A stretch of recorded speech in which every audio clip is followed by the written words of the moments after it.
जो उधर मुसलमान रहते हैं वो कह रहे हैं हम शुक्र खुदा का करते हैं कि हम इंडिया में, पाकिस्तान में नहीं। हम मुसलमानों पे, हिंदुओं पे छोड़ो, हम तो मुसलमानों पे जुल्म करें। कल रब्बीउल अव्वल के दिन, मुबारक दिन पर ब्लास्ट हुआ, 4 जगहों पे हुआ, 48 घंटों में 4 ब्लास्ट हुए। तो हम मुसलमानों को छोड़ रहे हैं, मुसलमानों को छोड़ ही नहीं रहे।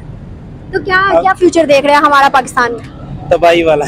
हमें 76 साल से ये बताया जाता रहा कि भाई इंडिया में मुसलमानों पे बहुत जुल्म है। इंडिया में मुसलमान कोई ईद हो, कोई शबरात हो, कोई इस तरह का त्योहार हो, वो अपने महफिल नहीं कर सकते, वो अपनी गैदरिंग नहीं कर सकते, वो मस्जिद में नहीं जा सकते। लेकिन आज 2023 में हम ये देख रहे हैं कि पाकिस्तान के लोग मस्जिद नहीं जा सकते। फिर हमने एज इट इज़ 70 ईयर्स हम ये नारा लगा रहे हैं, हमारी इनएफिशिएंसी होती है, कहते कि इंडिया ने ये काम किया है। यार इंडिया को क्या ब्लेम कर रहे हैं यार? India, we are not in competition with India. India बहुत आगे है हमसे। 99% मुसलमानों में रहने वाला मुल्क आज परेशान हो गया है।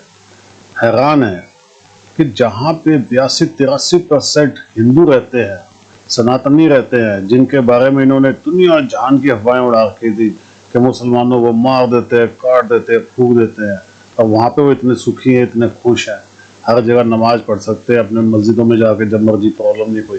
और पाकिस्तान में इतने बम फट रहे हैं तो इनकी ऐसी हो गई है, ये हैरान हो रहे हैं। सच्चाई सामने आ रही है, इसलिए परेशान ज़्यादा हो रहे हैं, क्योंकि ये 75 साल से जो छुपा के चीज़ें रखी थी वो धीरे धीरे खुल रही हैं। तो जिस तरह ये खुलती जा रही है उस तरह ये परेशान होते जा रहे हैं। आने वाले टाइम के अंदर तो ये दीवार में सिर मार मार के रहेंगे, ये हमारे साथ हुआ क्या है, इतनी चीज़ें हमसे छुपाई गई हैं। हिंदू इतने शरीफ, इतने ईमानदार, इतने सच्चे हैं, अब धीरे धीरे इनकी ना बातें खुलने लगी हैं। दोस्तों वीडियो देख के बताइएगा वीडियो कैसी लगी।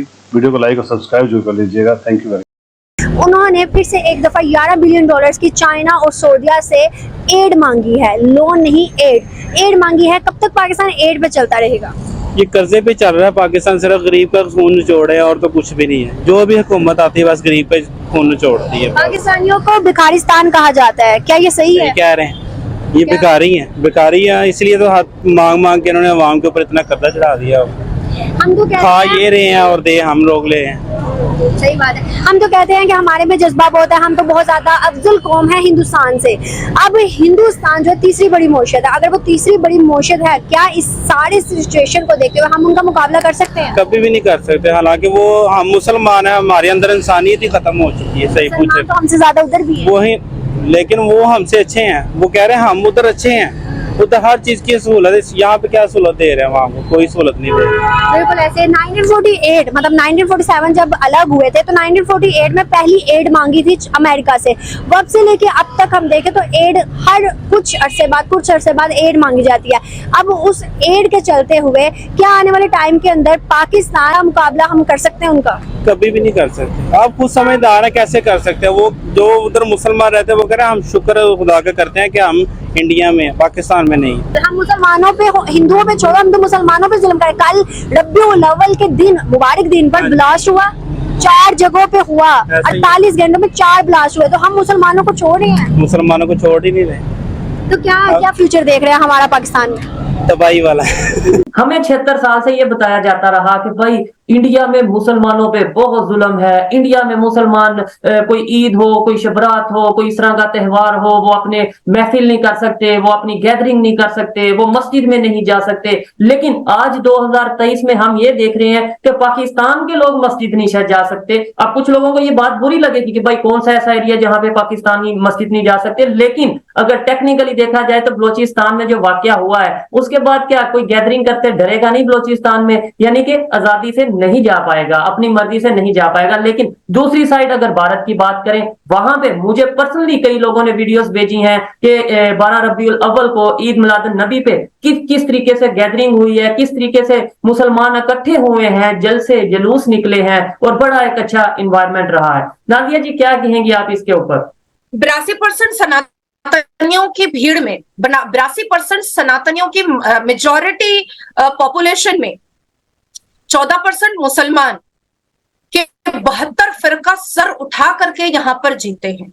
82% सनातनियों के मेजॉरिटी पॉपुलेशन में वो 72 फिरका के मुसलमान इस भारत की धरती पर सर उठा करके ईद मनाते हैं, रमजान मनाते हैं, शब कदर मनाते हैं, लैलतुल कद्र मनाते हैं, और अनगिनत हम काउंट नहीं कर सकते हैं कि कितनी मज़ारें हैं, कितनी मस्जिदें हैं। मैंने एक बार आपको आंकड़ा भी बताया था, डेटा भी बताया था, कितने मदरसे हैं।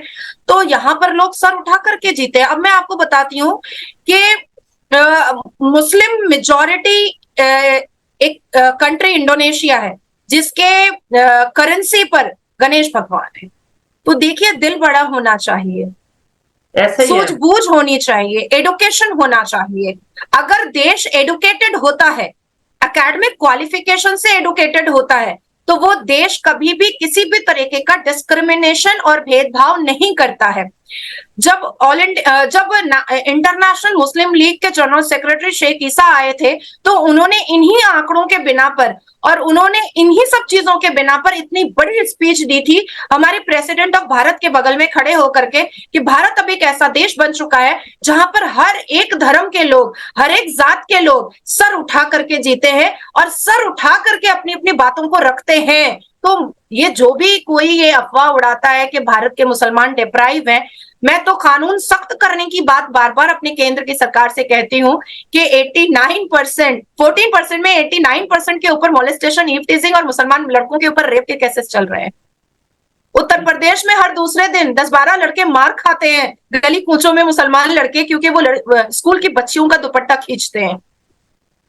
तो अगर क्राइम को रोकने के लिए कानून को सख्त किया जाता है और उसको पाकिस्तान में ये उड़ाया जाता है, ये अफवाह बनाई जाती है कि भारत में मुसलमान डिप्राइव है, तो ऐसे दाग अच्छे हैं। हमें ऐसे दाग से या ऐसी टिप्पणियों से या ऐसी अफवाह से कोई प्रॉब्लम नहीं है, पर क्रिमिनल को कंट्रोल करना ये भारत के संविधान में है, ये भारत का अधिकार है, और भारत के नागरिक पर भी ये अधिकार बनता है कि वो अपने आसपास होती हुई किसी भी तरीके की अश्लीलता को और क्रिमिनल एक्टिविटीज पर वो अपनी आवाज बुलंद करें, जो भारत के लोग करते हैं।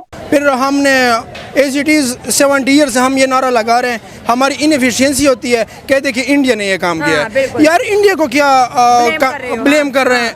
यार India, we are not in competition with India. India बहुत आगे हमसे। हम जो सिलेबस के कोर्सेज, हम कोर्सेज के बुक्स जो पढ़ते हैं वो इंडियन ऑथर से।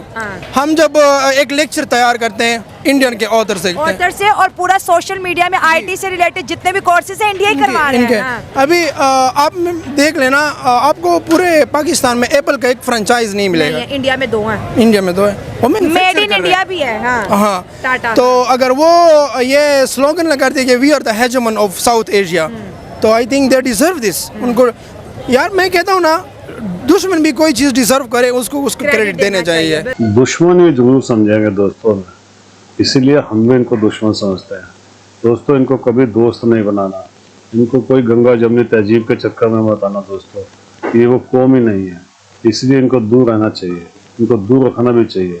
और जहाँ तक बात है हिंदुस्तान के अंदर मस्जिदों की, मुसलमानों की, आज सारी दुनिया देख रही है। इन्होंने बहुत झूठ फैलाया था कांग्रेस के साथ मिलकर कि हिंदू मुसलमानों को बहुत मारते हैं, यहाँ आरएसएस ने ये कर दिया है, वो कर दिया है। अब सब पता लग रहा है दोस्तों। आज आदमी जो है ना, रोटी नाक से नहीं खाता, सबको सब पता है। वो जमाने चले गए जब कांग्रेस और ये मुसलमान पाकिस्तान के जो बैठे थे ना, ये बेवकूफ़ बनाया करते थे। आज हर मुसलमान की आंखें खुल गई हैं। ऐसे ऐसे इंटरव्यू आ रहे हैं कि जिनको देख के ना पागल हो गई दुनिया, ये है क्या? इतना मोदी ने मुसलमानों के लिए किया है, इतना हिंदू मुसलमानों को कुछ नहीं कहते हैं, इतने शरीफ हैं। तो अब धीरे धीरे सब ठीक हो जाएगा दोस्तों। प्लीज़ कमेंट्स करके बताइएगा वीडियो कैसे लगी। वीडियो को लाइक कर लीजिएगा और चैनल को सब्सक्राइब कर लीजिएगा। Thank you very much.